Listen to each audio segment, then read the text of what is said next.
Hello, my name is Vic Slotoff. I am a senior in high school, and this video series and podcast that I will be starting is called Sitting with Vics.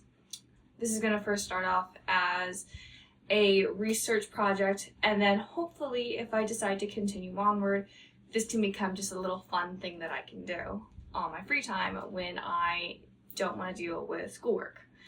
Of course, we have to get the research project out of the way. My research project is something that we call BGB, which means Bashig is back.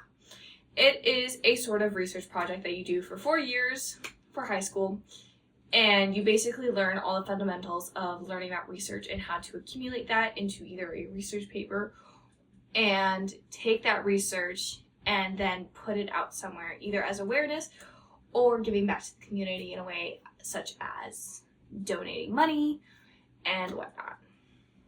My research project has actually changed a little bit. I first had started with sexual assault with children in the US and across the world and how it overall impacts their mental health.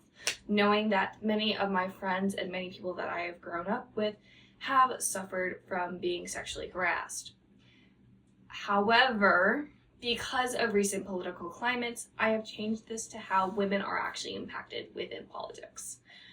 From politics, we have seen with women numerous times, women typically are thrown to the side and treated as second-class people. This is not a new thing. It's been a thing. We've known this. It's been a thing since society and sort of civilization has been created. Technically not, but it's a US thing. I like to focus a lot on US politics because I'm an American citizen. And also our politics are extremely stupid. And I know for a fact I'm going to get a lot of hate for. So with that, I would like to get into this. So a lot of the stuff that I talk about and things like that actually roll a lot around politics. I typically don't like to talk about them with my friendships. Get into this. You know, I'm not here to diss on anyone's religion or anything. However, what we have seen recently in politics and with women is a lot of religion, and it makes me go crazy and nuts. I don't understand it. I try to understand it. I've looked into what people are talking about. It makes zero sense. However, we're gonna get not into that right now. And this is a research journal. It looks crazy thick, but not that many pages are actually written in it because I don't like to write everything. However, I like to jot down stuff and then talk about it. That is the biggest thing that I do. And yeah, you'll see that I have drinks with me. I'm a baby girly, if you can't tell. This is also a Sunday, like a random Sunday in February. What day is it actually? It's the 9th of February. And I am currently doing this on my iPad. I am also an iPad kid, if you cannot tell. I also do not have a microphone, so you are just getting pure raw audio quality right now. You can probably hear my fan going off. It's hot in my room. I got a light on me. You can probably see the glasses, my blue light glasses, because I don't really need glasses. However, I like the aesthetic of them. I also get headaches when I stare at a TV screen. This is also really weird for me to do because I feel like I'm going crazy because I'm talking to a camera. I'm going crazy. Anyways, I've been going crazy and crazier. I need to get this freaking project done. It's due. I'm trying to make myself do it, like, finish all of the videos by, like, the end of February so that over spring break, I can, get my research and then I can present it. It's really warm in my room.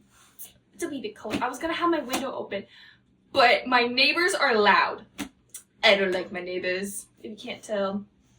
I also have an obsession with Dutch Bros. Anyways, let's get into the research. Let's get into the topics. I had a lot of stuff I was actually going to talk about, and I was going to talk about different ways of how politics actually, fuck people up. I will be cursing a lot. I'm very sorry, Miss Davis. I love you, though. I love my English teachers. I love you, Miss Davis and Miss Fritchie. Top tier English teachers. Freaking best teachers ever. Have not wanted to cry in your class at all. surprised, however, on everything I get in that class. How I get A's. I don't know how I get A's, bro. Yeah. Okay, anyways. These are sort of the topics that I like to talk about and things. I am going to get really controversial. I'm a very controversial person. I love controversiality. Is that how you say it? I don't know. We will be talking about the 4B movement, the hashtag MeToo movement, gender discrimination, women's suffrage, Roe v. Wade, abortion rights, sexism and racism and media, I believe. I did want to talk about Project 2025, however, the amount of stuff that is in that is actually, I could honestly just chat GPT it and be like, explain to me what this is.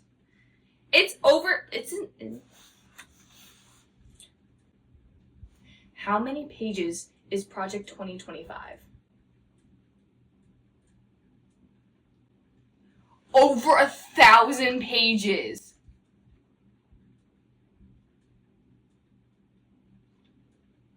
I did not know that. Oh, I thought it was like 500 because I was trying to like look at it and then I was like, yeah, I don't feel like reading all of this because I'm not that crazy.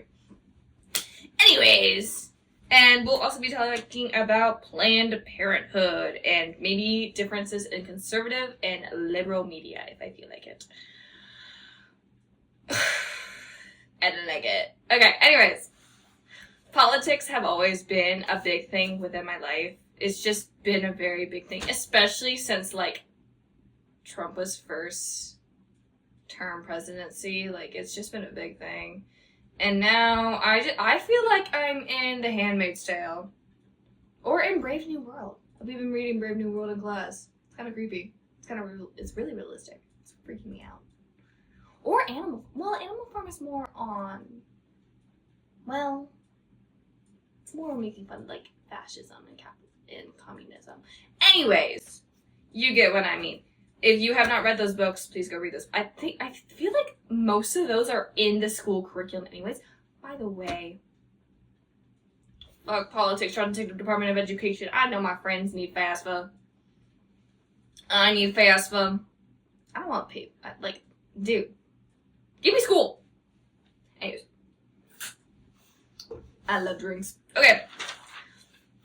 I have things. Crazy things. I have things. Yes, I said that. Okay, we are going to first talk about feminism and the 4B movement with others. So, let's see. The 4B.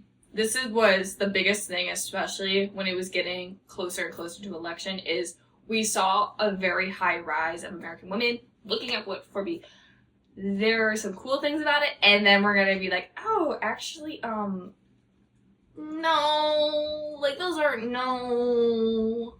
Okay, anyways, 4B, or the Four No's, is a radical feminist movement that originated in South Korea. This is a Korean social movement. This is not an American social movement. I kid you not, I've heard someone say, is the 4B movement an American movement? No! It's a Korean movement! Get your facts straight!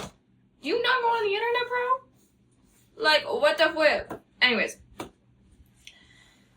And then, so, it emerged in the mid to late 2010s on Twitter and a website called WOMAD. WOMAD is an online community of women based in South Korea. This was founded in 2016 after it split from Megalea?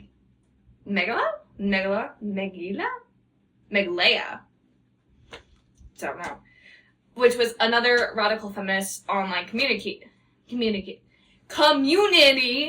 Oh my god, I don't know how to say words. I feel like I'm reading a bedtime story. You guys want that? Bedtime stories with Vix?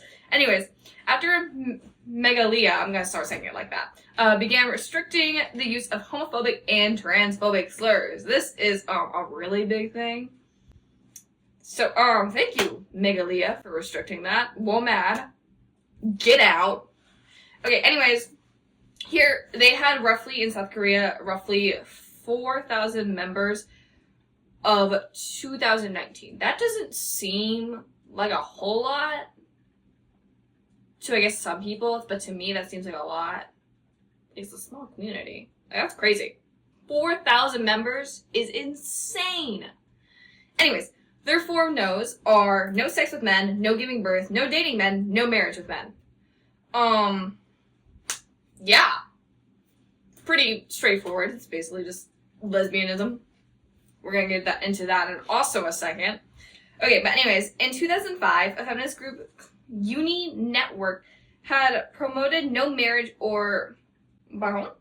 Is that how I'm saying it correctly? I don't know.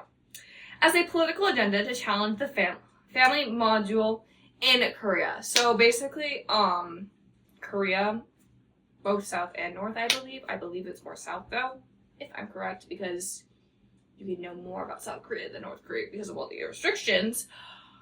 They basically, the population was growing older, so in a way they were kind of making ways and plans into kind of pressuring young couples to start having kids, which can also result in a lot of sexual assault and rape and unwanted pregnancies, and also more and more abortions.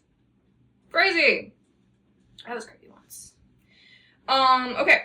In 2022, a survey of unmarried South Koreans aged 19 to 34 found that 79.8% of men and 69.7% of women expressed the desire to be married in the future. More men want to be married.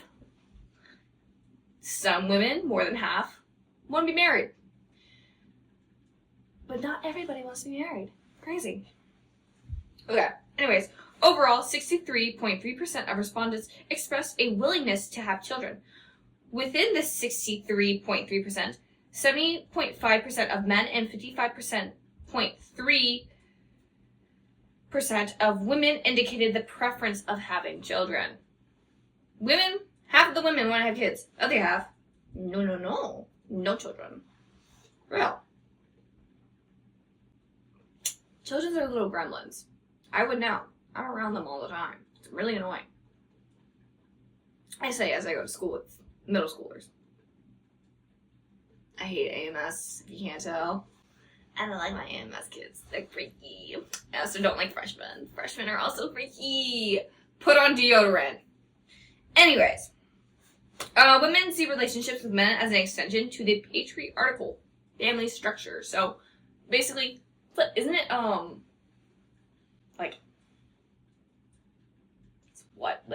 government, something, man of the house, woman, children, animals. However, I love my animals. Anyways, I don't care that you went on a drive, bro.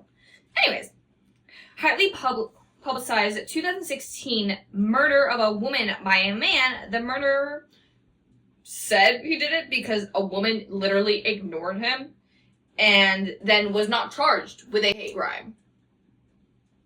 How do you not get charged with a hate crime for that? Like, the frick? But yeah, this is the world that we live in. This is literally just in South Korea. This is not even, talking about American politics. This is not talking about how American men are. I have been around American men because I am myself an American and just around American men all the time. A lot of them are okay. There's a couple okay ones. And then some, we don't need to talk about that, to be honest. Okay, the 4B movement was also a reaction to social media content, including misogynistic social platform Libby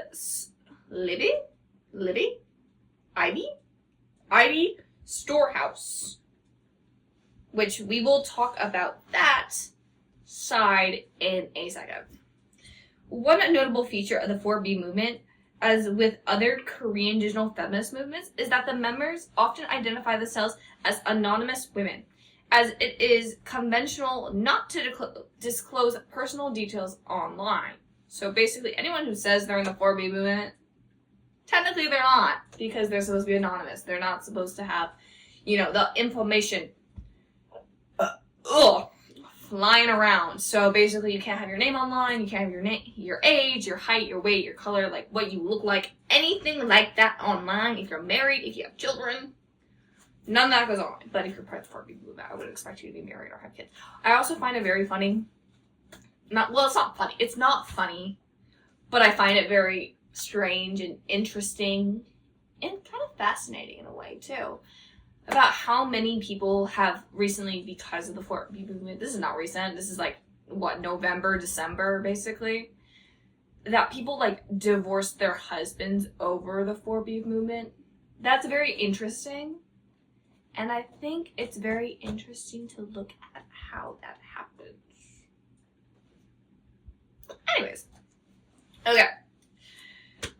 This was also called Escape the Corset Movement because it was also during this time, in 2016, South Korea had insane beauty standards to the point where women kind of were basically killing themselves. I don't care if I get demonetized. I'm not wanting to get money off of these videos. I'm just doing these for fun.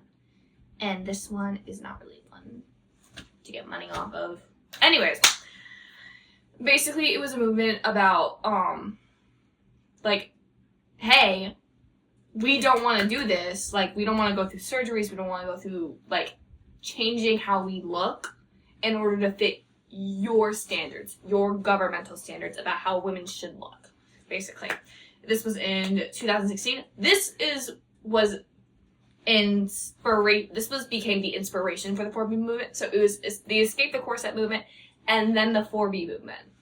So it's kind of like a little wonky timeline a little bit.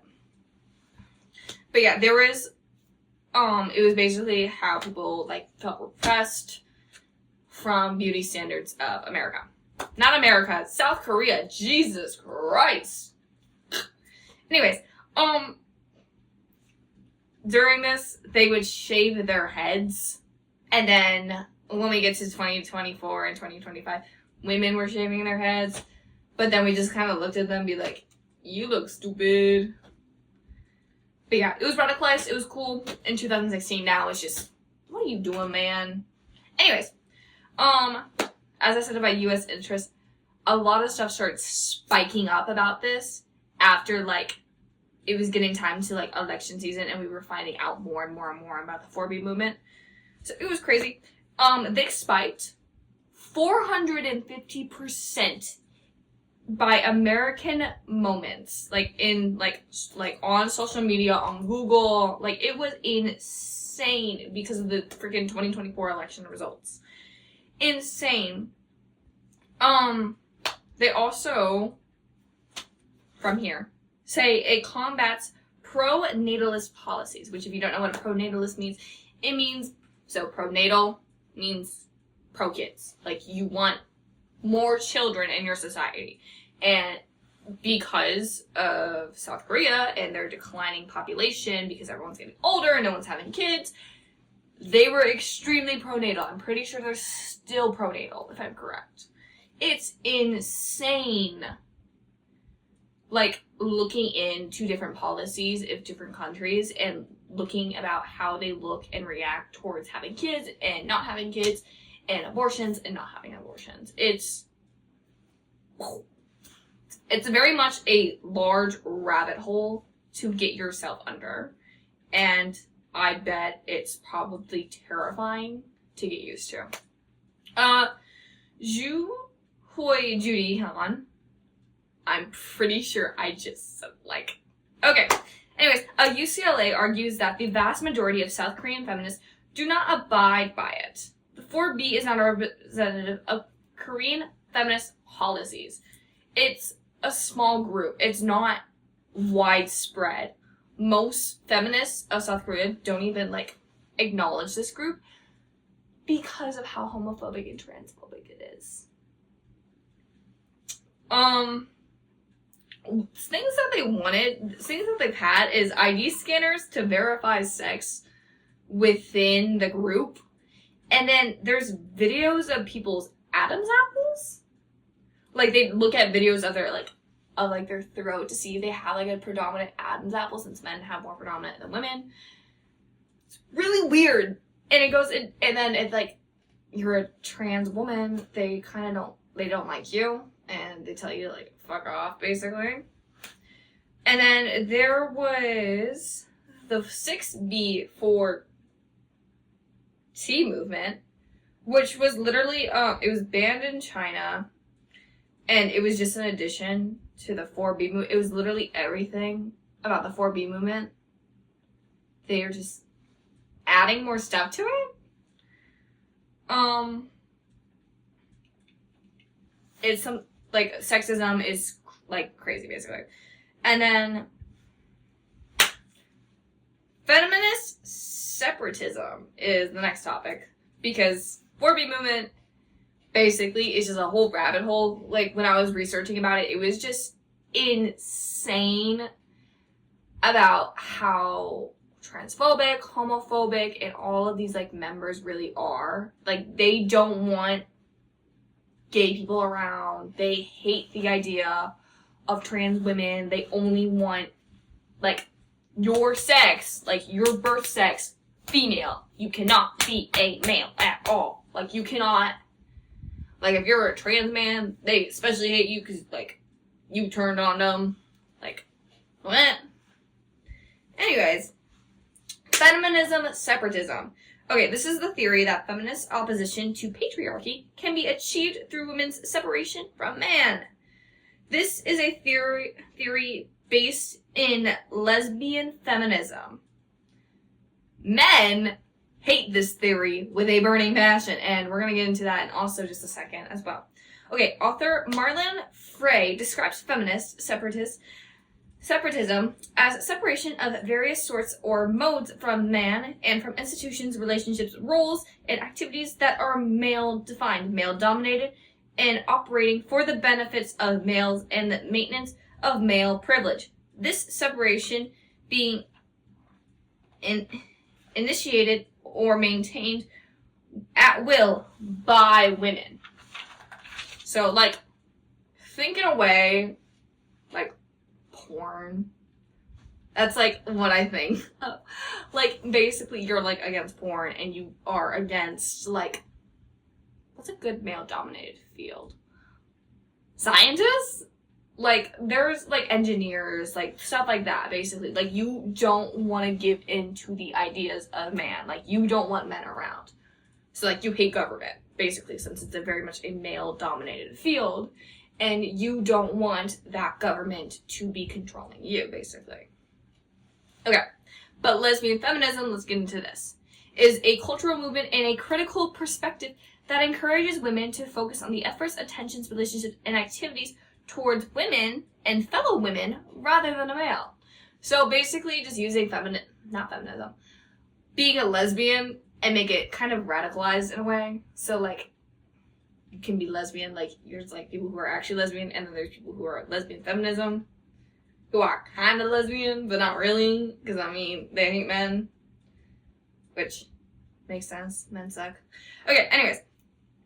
They often advocate lesbianism as a typical result of feminism. No.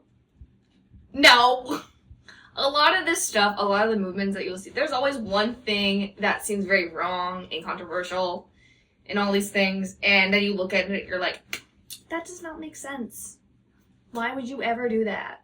But anyways, this began actually in the 1960s with, what did I write? Gay liberation and sexism. Because people were sexist back then, and they still are. And, gay men were getting more attention than gay women at the time. And so this was kind of their way of being like, hey, we're here too. I like a woman. Blah, blah, blah, blah, blah. I think that's why society really loves gay men. And then they look at gay women, they're like, yeah, but no. Whatever. Basically, they have 7 key themes. There is emphasis on women's love for one another, separatist organizations, community ideas, idea that lesbianism is about choice and resistance, idea that the personal is political, a rejection of social hierarchy, and a critique of male supremacy. I can get behind that, to be honest.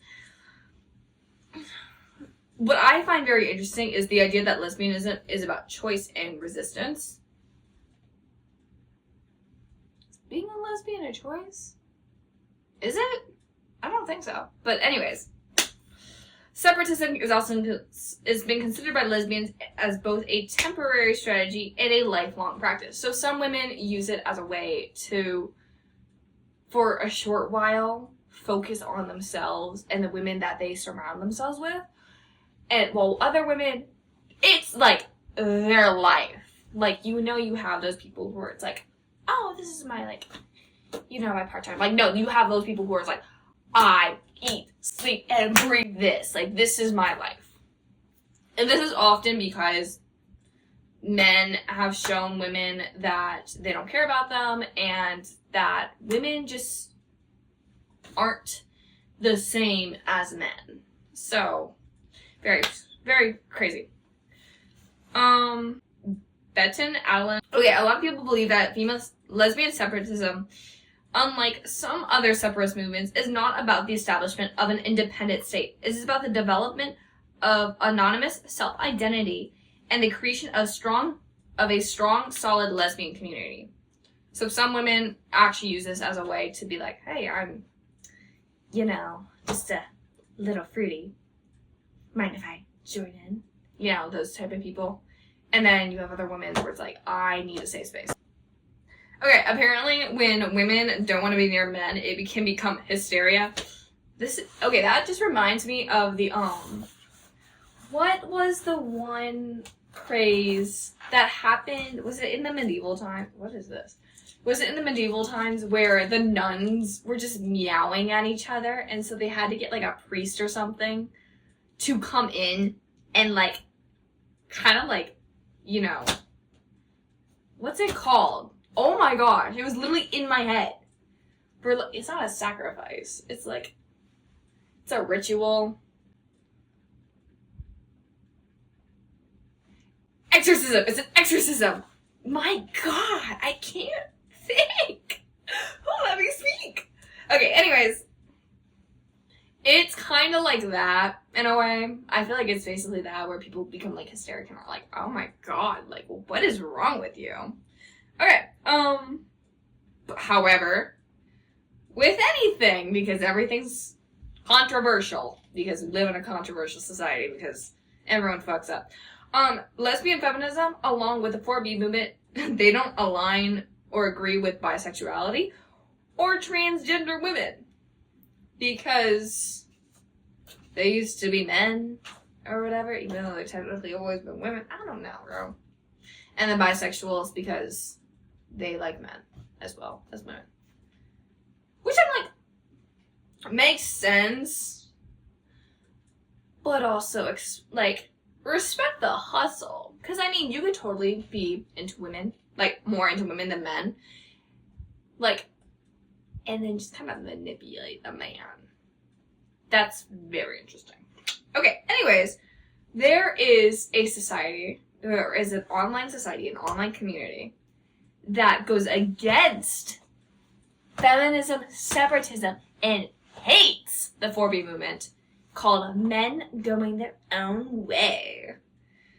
They're an anti-feminist, misogynistic, and mostly online community advocating for men to separate themselves from women in society and believing that society has been corrupted by feminism. What an interesting turn of events.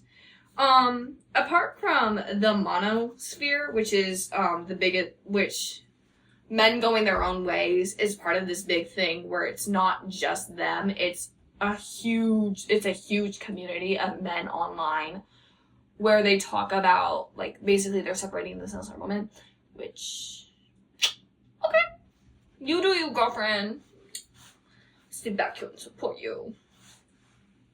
And basically, it's basically a collection of anti-feminist websites and online communities that basically talk about the men's right movements, incentives, and something about pickup artists. They very much support the male supremacist supremacy ideology, like men, they do a lot of online harassment on women. Like, it's actually, like, kind of, like, insane. Well, I mean, men often harass women online, but it's, like, insane how often they harass women. They're very much a right-wing movement. They very much have traditionalist values in a way, along with the separatism from women in society. Which, how does that work? That just seems confusing. Like, the fuck?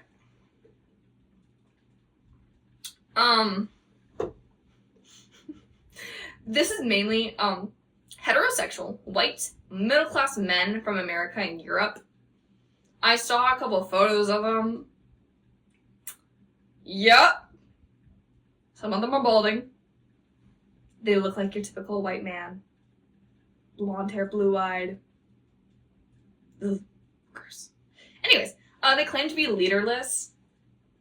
I don't believe that one bit.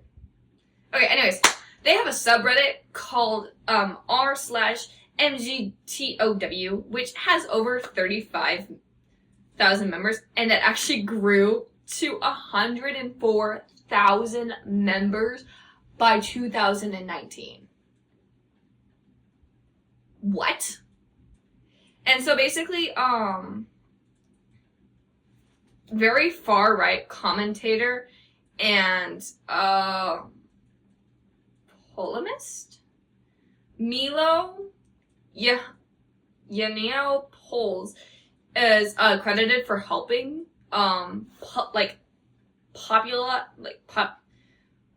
make popular men going their own way. Here's a photo of him, by the way. I'm just gonna like drop it in there while I'm editing. This man's a jump scare. Oh my god. I saw this photo. I was at my library. Like, I was literally at my library on the computer doing the research because I was like, I don't want to be at home right now. I want to be researching this. I want to be the cool, studious kid doing this. I clicked on the photo because it was like, it had his name highlighted because I was on Wikipedia, because Wikipedia is actually a kind of valid resource as long as you know how to use it properly. Like, as long as you also look at the other resources and what they've linked down below, like you have like, they're like links, like where they get their articles. Look there for the research. Don't just like go on Wikipedia. Some stuff on Wikipedia will be true, yeah. But, like, anyone who has an account will obviously, like, edit it. Like, if I had an account, I don't have an account, I would totally edit something and be like, I don't know, freaking Henry III was gay, or whatever. I don't know. Anyways, he was a jump scare. I clicked on his name, and, like, I saw him, I was like, oh, God. Which, then the, library lady was like, are you good? I'm like, no, I need to put my hair in a bonnet. Anyways, according to computer scientist Manel Horta Ribeiro, states that the communities have been growing in size and their involvement in sexual harassment and real-world violence. So, like, they're not just harassing online. There's actual men in this community who are going out and, like, attacking women. It's scary. It's a scary world out here. They very much believe in male separatism, as I've said before. Something about a systematic, genocentric bias against men in society, including double standards. Apparently women gravitate towards alpha males. And then feminism is the red pill and the others are blue pilled. So are we living in the Matrix? Alpha males? What are we? A wolf society? Are we werewolves now? Are we in the Matrix? Are we the Matrix? I love the Matrix.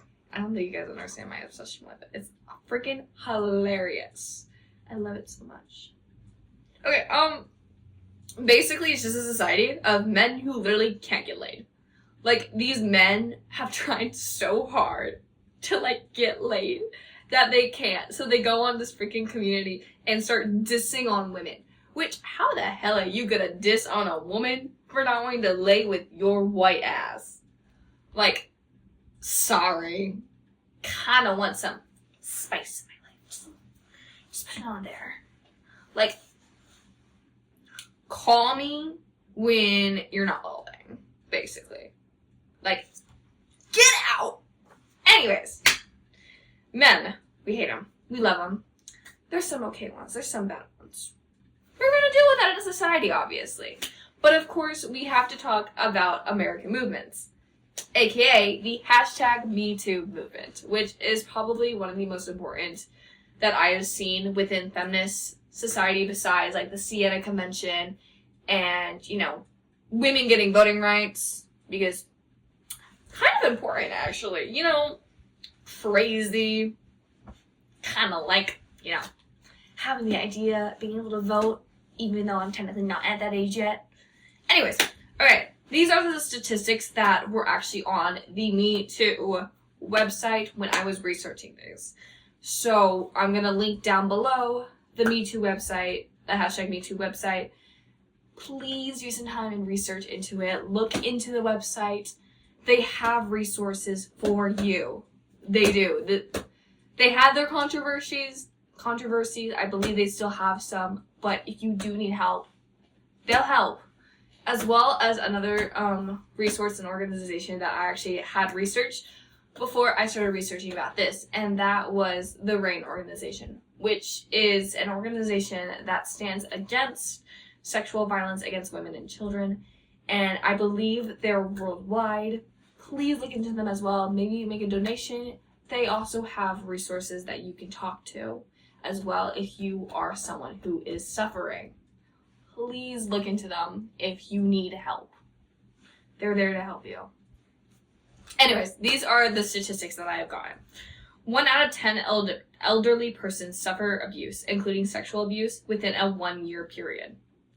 Among those aged 60 and over, the lifetime prevalence of sexual assault is 7%. 1 in 10 youth detained in juvenile facilities has experienced sexual assault or sexual abuse while in custody. 1 in 4 women have experienced rape or attempted rape in their lifetimes. 1 in 4 women returning from wars in Iraq or Afghanistan reported that they were sexually assaulted while they were deployed. 1 in 8 people had someone threaten to post sexually explicit images of them without their consent, according to a 2017 study by the Cyber Civil Rights Initiative.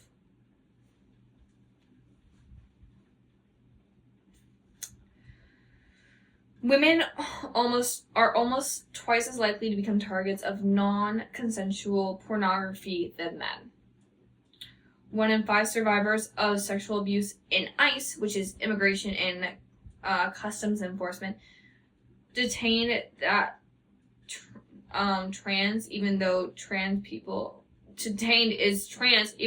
people make up only 1 in 500. People detained by ICE. 1 in 12 respondents say that they have experienced at least 1 instance of non-consensual pornography, aka revenge porn, in their lifetime. 25% of respondents were 18 by the time of first incidents. 12% of transgender youth report being sexually assaulted in K-12 settings by a person of educational staff. By peers or educational staff, 22% of transgender respondents who have interacted with police reported harassment by police, with much higher rates of being reported by people of color. 46% of respondents reported being uncomfortable seeking police assistance.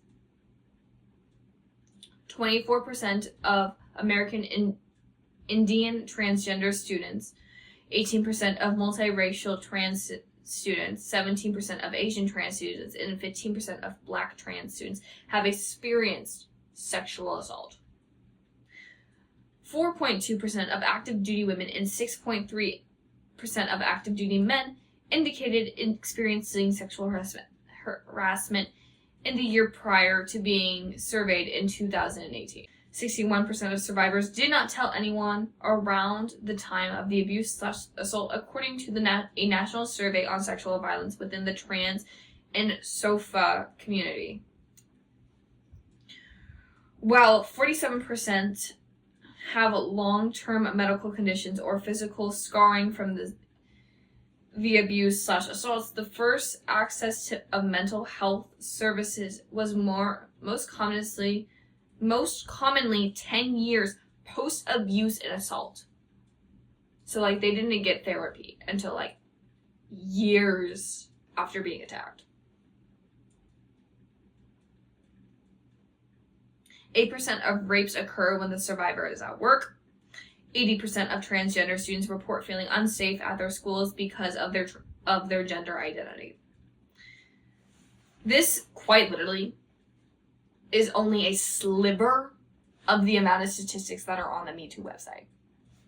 I was thinking about talking about every single one and stating every single one. That's not possible. It's not possible to talk about every single one. This is only a small portion of the statistics. We live in a society where students don't feel safe being themselves. Kids can't go around expressing what their true identity is. You want to say we're free? What's this then?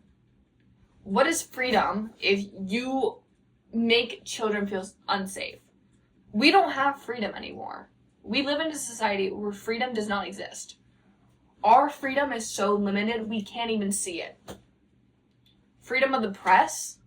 Half the time, billionaires are paying off the press so that their stuff, their little casualties that are happening within their companies and stuff like that, where controversies can spike up like influencers, they got hush money with the FBI, with the cops, with the press. The people who are out there to protect us and make sure we are well educated aren't doing their jobs fully as they should. They're only doing part-time of their jobs. You want to say we live in a society where we're free? Look at the countries who are actually free. There is like almost no violence. There is almost no crime. There are happy people. Their suicide rate is low. Take Switzerland, for example. It's crazy. You look at countries like the US and then think, oh, well, this is a country that's known for having all these bad things happen to them, and yet their country is free. Who's saying that? American people are saying that. American people think they're free. We're not. We're really not. Freedom? Does that actually exist? I feel like only freedom exists for the rich white male. If you're not that, if you're not a rich white straight man, rich white straight cis man, you ain't got no freedom. Rights are taken away. Gay rights, taken away. Women's rights, reproductive rights are taken away. People of color, their rights are getting taken away. Our DEIs from several countries are getting taken away. So they can start discriminating against their employees and who they want to hire. They can say, I'm not going to hire you because of your skin color. I'm not going to hire you because of your sex. I'm not going to hire you because of your sexuality. We live in a society now where companies are practically running us. I thought this was a country that, wasn't run like that. Explain that to me. I'll sit here and wait. Because from what I have seen, that is not what's good. Anyways. Okay, time. Tarana Burke was an advocate and a woman from New York. She was first used the phrase Me Too in 2006 to draw attention to the problem of sexual assault. By the time in 2017, actor Alyssa Midland Street encouraged followers to use the hashtag #MeToo everywhere, basically, and it went on a widespread exposing and adapting the access of social media. This was all against one man, I believe, and where is it? Did I put him down? I don't think I did. It was against a movie producer.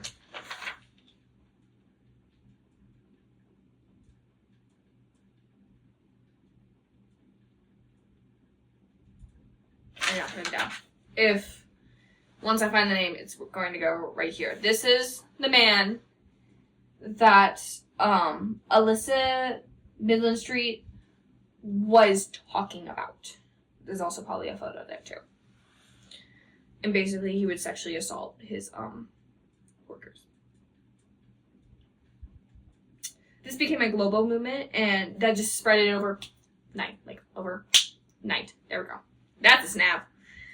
Within moments, and the message kind of became a global community of servers, and suddenly there was millions of people following this, saying me too. Today, young people, queer, trans, the disabled, Black women and girls, and all communities of color use this hashtag in a way to say, hey, this had happened to me as well. This isn't just a movement just for women. It's supposed to be a women for everyone. It was started by a Black woman. And then your criticism comes in when those who are in the limelight are just straight white cis women. And nothing about anyone else, really. But that happened almost I believe a few months after the Me Too movement really spiked up. And then it kind of just simmered down a bit. Yeah. The foundation was supposed to be reports on sex crimes and across socioeconomic groups. So it wasn't just upper class women. It was supposed to be poverty line, basically below poverty line, lower class, your middle classes, and upper class women. It's supposed to be everyone within every single socioeconomic structure that you can find. It's not just one woman, one group of women. It's supposed to be all. There have been claims from California, New Jersey, New York, Oregon, and Virginia about the usage of non-disclosure agreements, which actually become banned when using them in certain types of work to basically conceal sexual harassment. The federal law became beneficial to these on December 7th, 2022, signed in the Speak Out Act into law. The Speak Out Act is an act on Congress which performs the enforcement of non-disclosure agreements and the instrument of using sexual assault and harassment against workers. Basically, you had your little spiels of criticism, which anything is criticized these days, of course. We live in a society where everything's criticized, and how you act and how you react is very much heavily criticized. And you can say, what I'm saying now is criticizing other people. I am criticizing other people. We live in a society where all we can do is criticize. Many people don't look for the ideas of basically going into and seeing and talking about changes. You see a lot of people criticizing people trying to change, which then can result in someone not wanting to change. We need to stop doing that, because we need these people to come forward and say, hey, what our society is doing is not okay. We need to get better. And so I want you to think for a moment and hope and listen and hear. I know what I'm probably saying for some doesn't make any sense, but for others, this could make the most sense that they have ever heard of in their lifetime. Don't criticize a person for wanting to become the person they want to be. But on that note for now, I'm going to end this video. I'll probably see you again very, very soon. Probably going to start up another video after this one, since I still have a little bit more talking to do. Quite a bit, actually. And talking about rights. We live in a society where women are often controlled by a man. We live in a society where sexual assault and rape, kind of common. Very common, in fact. We see it as a way, and looking into new generations, they use it as a way to joke and a way to say, yeah, women's rights, women, they don't matter. You want us to take you seriously? Don't talk. That's basically what they're saying. We live in a society where we are becoming the Handmaid's Tale. We are becoming Fahrenheit 451. The banned books are banned for a reason. Look into it. Don't just sit there and go, well, I don't care. I don't care about that. I'll listen to whatever my president says. Don't. Our country, have we trusted a government since Nixon? Have we trusted? Have we? Because what I have seen is the amount of different things against presidents. There was, of course, the Nixon scandal. President Trump, with all of his sexual assault. You had a felon as a president. Scary to think about. Very scary to think about. When we could have a woman. The next video will be on gender discrimination and your rights. Your rights are important. Please understand that. I really hope you get to stay with me as I continue talking about this. And I hope you will let me continue to talk to you about this. If I get banned, I get banned. I've said my piece. I have a right to freedom of speech. You can't take that right away. You can try banning it as much as you want. I'll keep re-uploading. Because I have that right. Thank you so much for joining me on this video. And I really hope that you understand where I'm coming from when I talk about this. Everyone deserves safety and happiness, not just one person. If you think that way, if you think one person just deserves happiness, get out. If you think everyone should follow your standard of living, that should not happen. Everyone has different standards. Don't become a person who's like that.